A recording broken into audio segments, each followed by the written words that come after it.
Барша қазақстандықтарды 12 айдың сұлтаны қасиетті Құран түскен құрметті, кім оны ұстайды, кім онымен айналысады, барлық құрметке айналған мерекелі рахым айы, мейірім айы,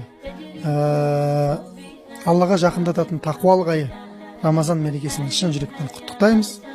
Алла тағала өзі разы болатындай дәрежеде пайғамбар саллаллаху алейхи вассалам көрсеткендей үлгіде керемет күйде ораза ұстап шығуды Алла нәсіп етсін. Алла тағала Рамазан айында тараух намаздарында бекем болып тұруға біздерге күш қуат берсін, сіздерге күш қуат берсін. Намаз бастай алмай жүрген адамдардың осы Рамазан айында намазға келіп, харамнан тыйыла алмай жүрген бауырларымыздың, әпке қарындастарымыздың харамнан тыйылып, өмірлерінің жақсы жаққа қарай өзгеруіне осы ай үлкен септігін тигізіп, оразадан оразаға аман есен жетуді Алла нәсіп етсін.